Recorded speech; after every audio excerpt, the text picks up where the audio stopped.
Have you ever left something to the last minute and then magically pulled off the impossible? Like, why wasn't I this productive all week? Or maybe you swore you'd start going to the gym someday, but it wasn't until your friend invited you to a beach trip in 3 days that suddenly you were out jogging like your life depended on it. Ah yes, nothing motivates like fear of being publicly shirtless. There's something weirdly powerful about being out of options. When the pressure's on and there's no backup plan, that's when we surprise ourselves. But why does this happen? And why do we sometimes need a little chaos just to get stuff done? From students to CEOs, warriors to everyday worriers, people do incredible things when they're out of time, out of options, and out of excuses. And in this video, we're diving into the psychology behind it, plus real stories from history and modern life that show how having no way out might be the exact push you need. So, what happens when there's no plan B? Let's find out.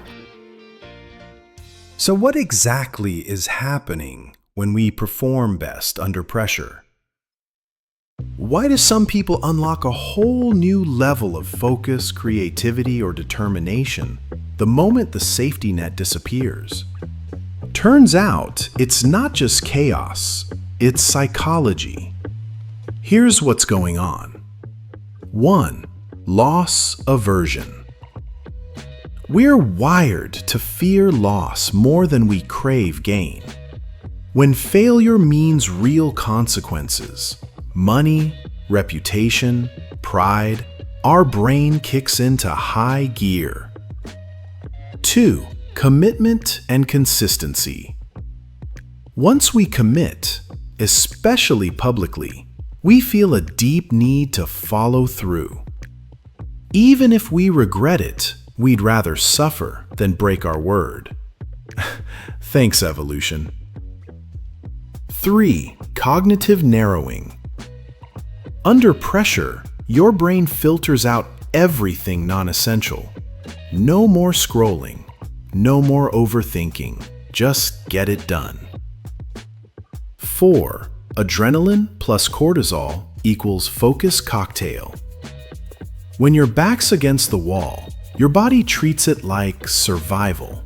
Heart rate goes up, time slows, muscles tense. You go full gladiator just to finish that client pitch deck. All of this has a name, not a clinical one, but one that's stuck for centuries. The burn the ships effect. It's the mindset of removing escape, destroying the exit plan, forcing yourself to commit fully. Because sometimes the only way to move forward is to make sure you can't go back. No plan B, no retreat, just you and whatever is in front of you. But where does this idea actually come from? Let me introduce you to the guy who made burning your ships a literal power move. Hernán Cortés.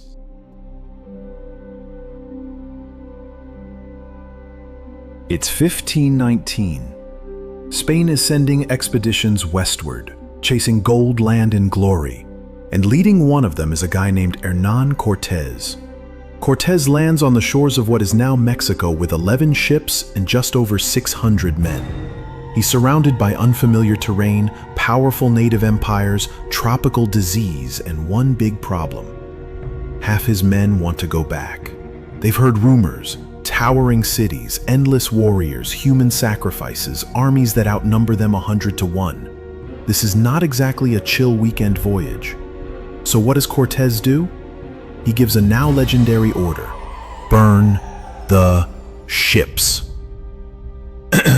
Okay, technically some accounts say he scuttled them, sank them, rather than lit them on fire. But let's be honest, scuttled the ships just doesn't have the same ring to it. The message, though, was crystal clear. We are not going home. There is no plan B. We win or we die right here. And that changed everything. With no escape route, Cortés's men became more focused, more united, and more desperate to succeed than ever before. Against all odds, they marched inland, forged alliances with enemies of the Aztecs, and eventually played a central role in the fall of an empire. Now let's be clear, Cortés wasn't a hero. His conquest led to the deaths of thousands and the colonization of a civilization. But the psychological move he made, the burning of the ships, that became a timeless metaphor, one that leaders, entrepreneurs, athletes, even everyday people still invoke today.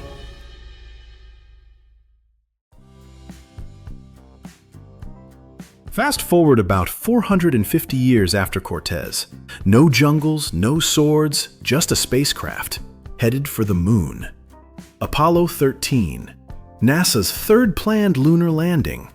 On board, 3 astronauts, 1 massive rocket, and enough tech power to fill about 1 modern toaster. Seriously, your phone has more computing power than this mission did. But then, 55 hours in, something goes wrong. An oxygen tank explodes. The crew loses power, heat, and the ability to reach the moon. Just like that, this mission became a survival story. Back on Earth, Mission Control scrambles. They have no manual for this, no backup plan. Just duct tape, ingenuity, and a clock ticking down to 0. And here's the kicker.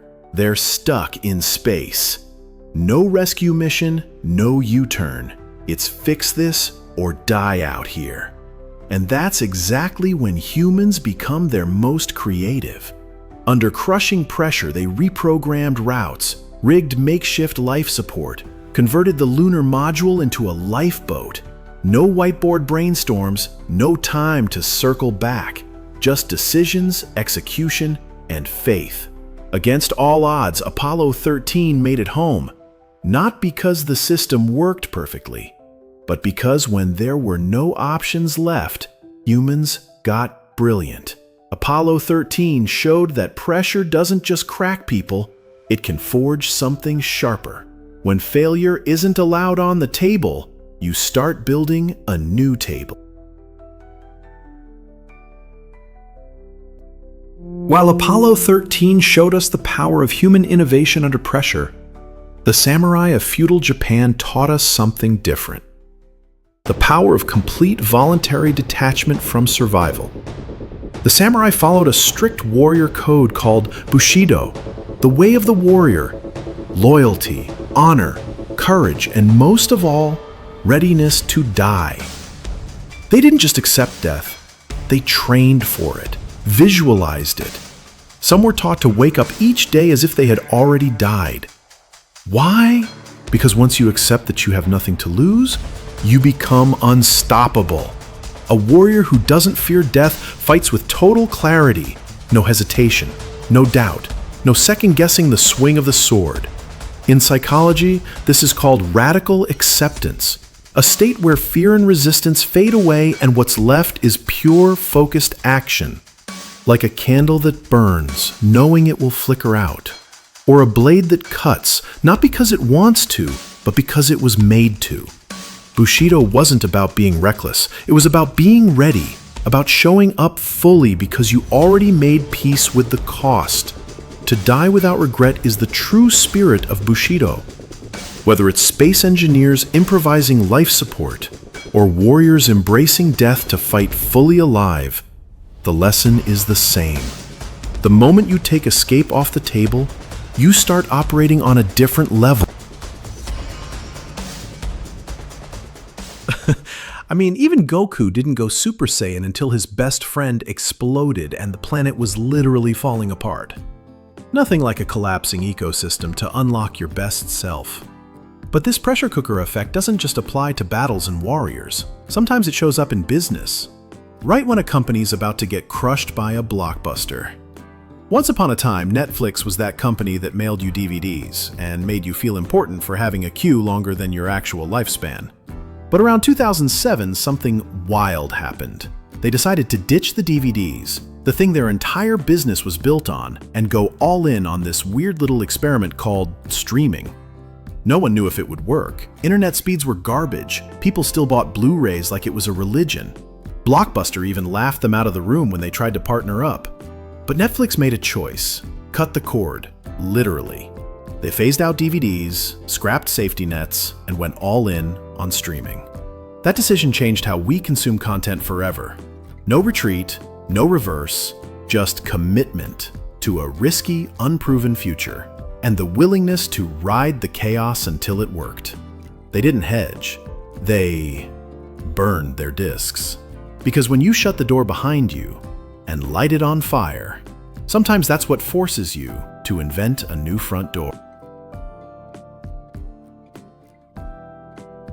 From ancient warriors to astronauts, anime characters to streaming giants, one thing is clear: we are often at our best when we have no way out.